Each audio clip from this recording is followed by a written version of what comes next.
Anne Frank was a Jewish girl who escaped with her parents from Germany, came to Holland, and she was incarcerated, was taken by the Germans to Germany and died in a concentration camp. So the exhibition is an 11-panel exhibition, and on it you see in timelines what happened in the world since 1914, 1918, and it also tells you about the Anne Frank family, what happened, how they lived, how they went from Germany to Holland, and you see on the panels exactly what happened in that lengthy period, leading to the death of all of them except the father, Otto Frank. I was a teenager when the Germans invaded Holland. I was 13. I remember the first day. It wasn't bad for me. I couldn't go to school, so I didn't have to do my homework. But what happened then was 5 years of occupation, of Jewish neighbors being killed, of the young boy who used to play in the street with me. He never came back. I could see what was happening. Prominent Jews who were very much part of society, just like today in Australia. They were incarcerated, they disappeared, they were killed, they never came back. That's what I learned. When Anne Frank had to start hiding, she started writing what happened to her life, what she thought of life, what she thought of the world. And it is amazing how wise she was for a young teenager.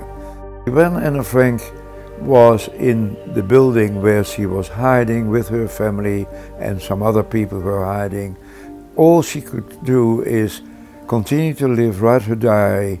During the day the curtains were closed, they weren't allowed to make any noise because then people would know they were there. But she had a vision about the future. She wanted to be an author, she wanted to be a mother. Of course she never was. But when she looked at the world outside, the chestnut trees, what she saw, that was the only world, the only contact she had with the outside world. The chestnut tree became important to her. The amazing thing about Anne Frank's book is that she was 15, she was a brilliant writer, and here, 70 years after the war, it is in the 10 most read books in the world, today in 2012.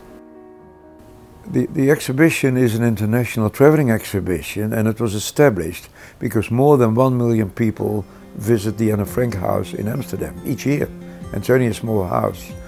So they developed the exhibition so that people who don't visit Amsterdam would be made aware of it.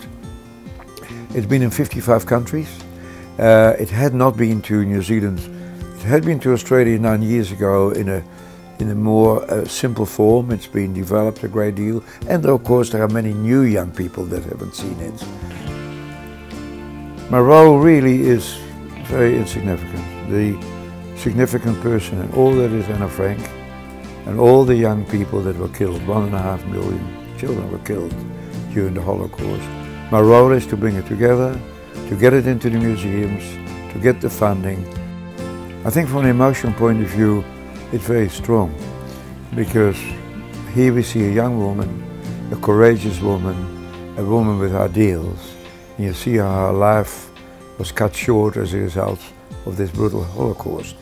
What we can learn from it is that when one race feels superior over another, when one people start to control another, it can lead to excesses.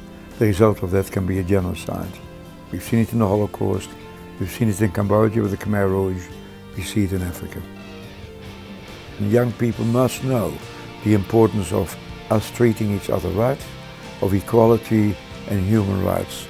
So I would suggest, yes, all people will benefit from it, but it's very important for young people.